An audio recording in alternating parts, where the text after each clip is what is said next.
J'ai vu le verre de champagne se briser sur le sol en marbre avant même de l'entendre. 10 secondes plus tôt, ma propre mère avait dit à leur plus gros client que je n'étais qu'une déception. Elle ignorait que le jet derrière elle, celui à bord duquel le client s'apprêtait à embarquer, était le mien. Je me tenais à la lisière des lumières du terminal, calme et attentive, absorbant chaque mot qu'elle prononçait, me blessant plus profondément qu'elle ne le pensait. Puis le client s'est retourné, les yeux plissés. « Attendez, c'est la société de votre fille. » Et à cet instant précis, tout ce qu'ils avaient bâti sur des mensonges a commencé à s'effondrer. C'est moi, Maya Collins, dans cette histoire. Et si vous vous demandez comment une fille se retrouve face à ses propres parents dans un terminal privé, à les entendre dénigrer le travail de toute une vie devant un inconnu, eh bien, ce chemin a commencé bien avant que le champagne ne se brise. J'ai grandi dans une maison impeccable près de Boston, de celles où les tapis ne se froissent jamais et où les conversations à table ressemblent davantage à des entretiens d'évaluation. Mes parents, Edward et Vivian Collins, dirigeaient un cabinet de conseil et considéraient les enfants comme des atouts à façonner, et non comme des personnes à connaître. Mon père m'a appris à calculer les marges bénéficiaires avant même que je sache faire une division. Ma mère m'a appris à m'asseoir, à parler et à sourire de manière à plaire aux bonnes personnes. Mais personne ne m'a appris à être moi-même. À 8 ans, assise à l'arrière de la voiture de mon père, j'ai vu un jet privé s'élever droit dans le ciel bleu d'hiver. Un sentiment d'émerveillement, peut-être de liberté, m'a envahi, et j'ai murmuré « Je veux voler un jour ». Mon père n'a pas levé les yeux de sa conversation. Ma mère a répondu que les pilotes n'étaient que des conducteurs avec de plus beaux uniformes. Pourtant, cette étincelle est restée. Je cachais des magazines d'aviation sous mon matelas, j'empruntais des livres sur les avions à la bibliothèque de l'école, je dessinais des plans de piste au dos de mes feuilles de devoirs. Pendant ce temps, mes parents avaient déjà écrit mon avenir. J'hériterais de leur cabinet, j'épouserais quelqu'un de leur entourage et je perpétuerais la marque Collins. Chaque étape de mon enfance a renforcé ce scénario.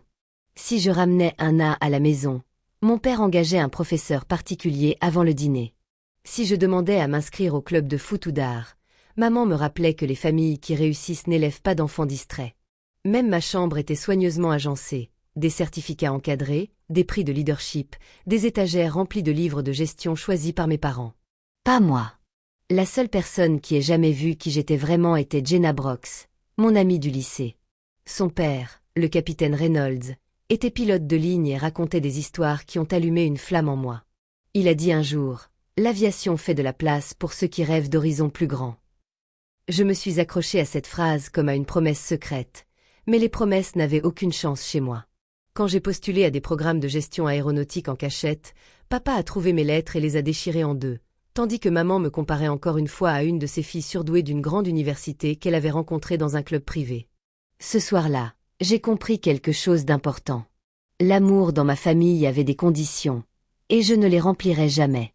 Je ne savais pas alors que je passerais la décennie suivante à essayer malgré tout. Mais chaque histoire a un tournant, même la mienne. Au moment de mon départ pour l'université, la tension à la maison était palpable, comme un bourdonnement sourd, constant, épuisant, impossible à fuir. Mes parents avaient insisté pour que je me spécialise en commerce, ce que j'ai fait officiellement. Mais mes choix de cours racontaient une toute autre histoire. Logistique, opération, système de transport, des rébellions silencieuses déguisées en obéissance. Le professeur Henry Walsh l'a tout de suite remarqué. Un jour, après un cours, il m'a dit « Tu penses comme quelqu'un qui devrait travailler dans l'aviation. Pourquoi n'y es-tu pas ?» Je ne savais pas comment résumer 22 ans de pression en une seule phrase. Alors, j'ai haussé les épaules. Il a acquiescé d'un signe de tête, comme s'il comprenait. Cette simple conversation a ouvert une porte. Stage, contact, conseil. Ma vie secrète pouvait enfin respirer. Bien sûr, les secrets ne restent pas cachés éternellement chez les Collins. Chaque retour à la maison se transformait en interrogatoire. Maman me demandait ma moyenne générale assez fort pour que les voisins m'entendent. Papa me demandait à quel club de conseil j'étais inscrite. Et quand je ne répondais pas assez vite, il soupirait comme si je renonçais à l'héritage familial. Il n'arrêtait pas de me comparer aux autres, ceux qui avaient le parcours idéal, les stages parfaits, un avenir tout tracé. C'était comme s'il ne pouvait pas me voir sans une liste de critères. Parfois, je me surprenais dans le miroir du couloir et je me demandais si je reconnaissais encore la personne qu'ils essayaient de façonner. Après l'obtention de mon diplôme, ils m'ont proposé un poste dans leur entreprise. Un salaire mirobolant, des perspectives d'évolution claires, tout ce qu'on peut désirer. Le même après-midi, j'ai décroché un petit boulot dans une compagnie aérienne régionale. Faible salaire, horaire à rallonge, travail de nuit. Mais c'était comme une bouffée d'oxygène, alors j'ai accepté. Mes parents ont réagi comme si j'avais commis une trahison. Mon père disait que je gâchais le progrès de toute une génération. Ma mère n'arrivait pas à croire que sa fille veuille travailler au comptoir d'un aéroport comme une adolescente. Quand j'ai quitté leur dépendance pour un minuscule appartement donnant sur les pistes, mon père ne m'a pas adressé la parole pendant des mois. Mais je suis restée. J'ai tout appris. Planification, répartition, gestion des équipages, conformité. J'avais mémorisé le bruit des réacteurs, le rythme d'un terminal animé, la sensation de voir un objet lourd s'élever sans effort dans le ciel. Pour la première fois de ma vie, j'adorais me réveiller. Pourtant, une tension sous-jacente persistait. Lors de mes visites familiales pour les fêtes, j'entendais ma mère dire à nos proches que j'étais encore en train de chercher ma voie. Mon père parlait de moi comme si je n'existais pas. Le point de rupture est survenu des années plus tard, un jour en apparence banal, dans un terminal privé. J'étais en train de consulter la liste des vols quand j'ai entendu la voix de ma mère avant même de la voir. Et en une seule phrase, tout a basculé. Je ne l'avais pas entendu exprès. Je vérifiais les derniers préparatifs pour un départ matinal, je relisais les notes concernant le service traiteur avec un collègue, quand j'ai perçu une intonation familière derrière moi, les voyais lâchés de ma mère, sa façon d'étirer certains mots pour leur donner un air distingué. Je me suis figée avant même de comprendre la phrase. « Elle est juste décevante », a-t-elle dit à l'homme à côté d'elle. Léonard est un PDG international dont le contrat pouvait transformer n'importe quelle compagnie aérienne. Notre fille travaille à l'aéroport maintenant. On essaie de ne pas en parler. J'ai senti une oppression dans la poitrine, non pas de surprise car j'avais entendu cette phrase toute ma vie, mais à cause de la facilité avec laquelle elle l'a prononcée, comme si c'était une évidence. Comme si toute ma carrière se réduisait à une honte familiale dont elle devait s'excuser. Elle a jeté un coup d'œil par-dessus son épaule vers l'avion qui chauffait sur le tarmac. Je pensais que la compagnie qui gérait ce vol était assez importante. Oh, en effet, a dit ma mère en s'approchant de lui. Très prometteuse. Rien à voir avec notre fille, bien sûr. J'ai senti quelque chose se briser en moi. Un déclic, une ligne franchie irrémédiablement. J'aurais dû partir, mais je suis restée là, cachée derrière une colonne, tandis que ma mère continuait de lisser la manche de son blazer comme si elle balayait des miettes sur une table hors de prix. Papa a ajouté un petit rire, celui qu'il utilisait pour paraître modeste tout en se vantant. Elle n'a jamais vraiment trouvé sa place dans notre monde, a-t-il dit. Certains n'ont tout simplement pas la discipline nécessaire pour les vraies affaires. Les vraies affaires. Ma société, mon avion, mes employés, tout effacé en une phrase. Pendant des années, j'avais essayé de gagner leur respect. Je leur avais envoyé des newsletters, je les avais invités à des événements importants, je leur avais offert un aperçu de mon univers, espérant naïvement qu'un jour ils me regarderaient et verraient en moi quelqu'un dont ils pourraient être fiers. Et les voilà, à 5 mètres de mon jet, prêts à embarquer pour un vol que je supervisais personnellement, en train de dire aux clients qu'ils voulaient absolument impressionner que je ne valais rien. J'ai pris du recul, laissant la colère retomber. Plus froid, plus clair.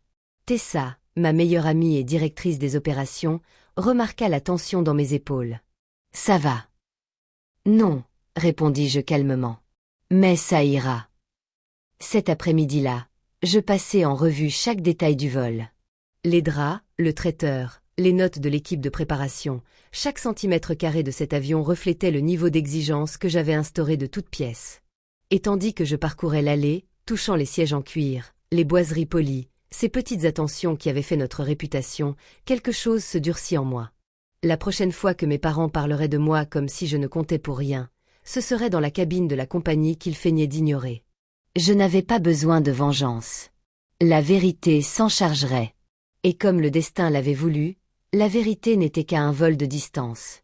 J'arrivai au terminal privé des heures avant le décollage, bien avant que la voiture de mes parents ne remonte le trottoir, son air suffisant habituel se reflétant sur les vitres teintées.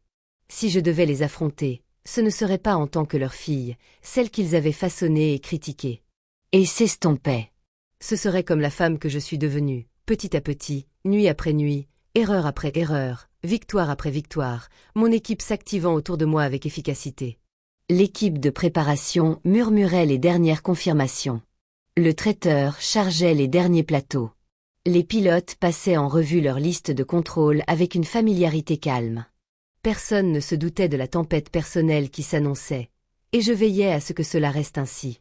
Il ne s'agissait pas de spectacle. Il s'agissait de la vérité qui, enfin, refusait de se taire. Je me tenais à l'entrée du terminal au moment précis où la berline noire s'est arrêtée. Même à travers la vitre, je pouvais voir la posture de ma mère, le menton parfaitement incliné, juste assez pour signaler une supériorité perçue. Mon père est sorti le premier, lissant sa veste de costume comme s'il entrait dans une salle de réunion. Vivant la suivait, ses talons claquant sur un rythme que je connaissais par cœur. Et à côté d'eux, Léonard, sortant en dernier, roulait un sac de voyage et parlait déjà du programme de Zurich. Ils étaient en pleine conversation lorsqu'elle a posé une question qui a fait s'arrêter ma mère. « Votre fille se joindra-t-elle à nous aujourd'hui ?» Sa voix a résonné à travers la vitre avant même que les portes s'ouvrirent. Ma mère soupira légèrement, comme elle le faisait lorsqu'elle voulait paraître patiente mais hautaine. « Non, non, elle travaille à l'aéroport, pas dans l'aviation, juste à l'aéroport, » dit-elle en haussant légèrement les épaules, comme si ma vie n'était qu'un petit désagrément qu'elle espérait qu'il ne remarquerait pas. Puis elle ajouta, dans un demi-rire qui aurait pu me transpercer la peau, « On essaie de ne pas en parler. » Mon père acquiesça d'un hochement de tête discret qui signifiait, « Que voulez-vous faire avec des enfants comme ça ?» Elle ne répondit pas. Au lieu de cela, il leva les yeux et me vit. Lorsque les portes coulissantes s'ouvrirent, une bourrasque d'air frais matinal les enveloppa. Elle s'avança le premier, les sourcils levés, comme s'il me reconnaissait. « Vous devez être Maya, » dit-il en me tendant chaleureusement la main. « La PDG. » Ma mère se figea. Mon père cligna des yeux, la confusion se lisant sur son visage, comme si on avait changé de langue en plein milieu d'une phrase. Je souris poliment. « Bonjour, monsieur Hay. Bienvenue dans notre terminal. Nous sommes honorés de vous accueillir aujourd'hui. » Hay désigna mes parents du menton. Ils m'ont dit que vous travailliez à l'aéroport. Je ne savais pas que vous étiez propriétaire de la compagnie aérienne. La main de ma mère sur la flûte de champagne se relâcha. Le verre glissa au ralenti, comme si la gravité savourait l'instant avant de se briser sur le sol en marbre. Le craquement sec résonna dans le terminal. Tous les regards se tournèrent vers elle. Ma mère ne se baissa pas pour ramasser le verre. Elle retint son souffle. Elle me fixa, comme si elle avait vu un fantôme à mon image. Mon père se reprit plus vite, bien que sa voix ait tremblé. « Maya travaille dans l'aviation depuis un certain temps, » dit-il en pesant ses mots. « Nous sommes très fiers. » Le mensonge était si facile que j'en étais presque impressionné. Elle les observa tour à tour, analysant tout. La panique, la confusion, le délitement d'un récit qu'ils avaient protégé pendant des années. « Eh bien, il a dit que vous aviez raison de l'être. Elle dirige une entreprise exceptionnelle. » Je fis signe vers le tarmac. « On embarque. L'équipage vous attend. » Tandis que nous nous dirigions vers le jet, mes parents nous suivaient, chuchotant entre eux avec une panique saccadée. Je restai près de Hay. Sa curiosité semblait s'aiguiser à chaque pas. « Alors, c'est votre dernier-né » demanda-t-il tandis que nous approchions du jet rutilant. « Oui, » répondis-je. « Longue autonomie, cabine silencieuse, intérieur personnalisé. Nos clients abonnés l'adorent. Et vous avez bâti cette entreprise de toutes pièces. »« Oui. Impressionnant, » murmura-t-il. « Vraiment. » Derrière nous, ma mère trébucha sur ses talons. À l'intérieur de la cabine, l'espace brillait d'une lumière douce et les surfaces étaient polies. Elle se déplaçait avec un intérêt sincère, touchant le cuir des sièges, inspectant l'espace de conférence, remarquant les petites attentions. Mes parents le suivaient machinalement, regardant autour d'eux comme si les murs allaient soudainement les accuser de quelque chose.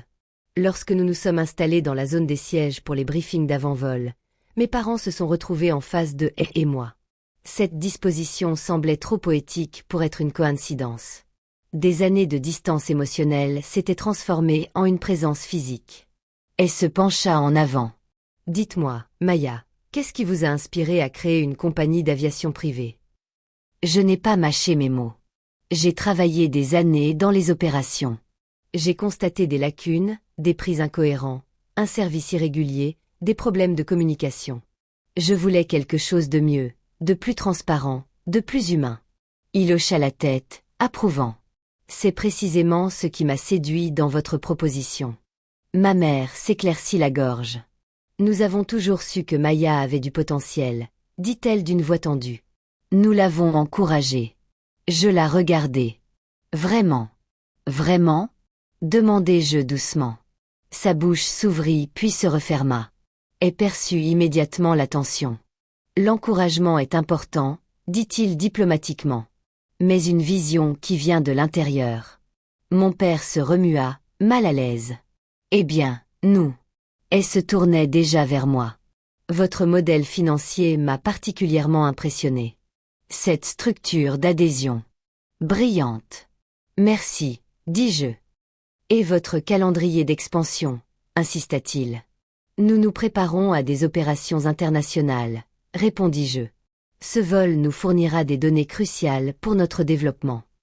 La main de ma mère tremblait autour du verre de remplacement que l'hôtesse lui avait tendu. Elle posa le premier avant de laisser tomber le second. À une altitude de croisière, la conversation s'orienta vers les contrats futurs. Elle s'enthousiasmait de plus en plus à chaque détail que je lui présentais. Les racines, les capacités, le retour sur investissement prévu. Mes parents écoutaient en silence, acculés par une vérité qu'ils ne pouvaient plus nier. Finalement, elle se redressa et déclara « J'aimerais étendre notre partenariat. Tous les voyages d'affaires, pas seulement celui-ci. » Ma mère déglutit difficilement. Mon père cligna des yeux. Je gardai une voix assurée. Ce serait un honneur pour nous de nous en charger. Il sourit. Vous savez, vos parents parlaient de vous comme si vous étiez perdu. Je vois quelqu'un qui a tracé son propre chemin. Ma mère eut le souffle coupé. Mon père détourna le regard. L'avion descendit vers Zurich à travers de légers nuages. Et lorsque les roues touchèrent le sol, l'instant fut plus fort qu'un atterrissage. C'était comme si des années de silence rencontraient enfin la terre ferme. Après avoir débarqué, elle monta dans sa voiture qui l'attendait, non sans m'avoir serré fermement la main. « Vous avez construit quelque chose d'extraordinaire, » dit-il. « Ne laissez personne, ni votre famille ni les autres, vous dire le contraire. » Mes parents s'attardèrent sur le tarmac silencieux. Pour la première fois de ma vie, c'étaient eux qui ne savaient pas quoi dire. Vivant s'approcha le premier. « Maya, pourquoi ne nous as-tu pas dit que je l'avais fait ?» demandai-je doucement. « Vous ne m'avez jamais écouté. » Édouard me regarda, une expression inhabituelle. Moins de certitude, plus de regret. Nous avons mal interprété les choses, pas ce que j'ai dit. Moi. Un silence pesant s'installa, comme un souffle d'air entre nous. Nous aimerions arranger ça, dit ma mère, la voix brisée. J'acquiesçai lentement. Peut-être. Mais d'abord, vous devez comprendre quelque chose. Ils attendirent. Je n'ai plus besoin de votre approbation, mais je n'accepterai pas votre manque de respect. Édouard déglutit. Vivant détourna le regard. Nous vous comprenons, dit-il. Je l'espère. Je me tournai vers le terminal. Bon voyage. Mon équipe s'occupera de vous. Je ne me retournai pas. Pour la première fois, ils durent me suivre. Dans les semaines qui suivirent ce vol, tout s'enchaîna très vite.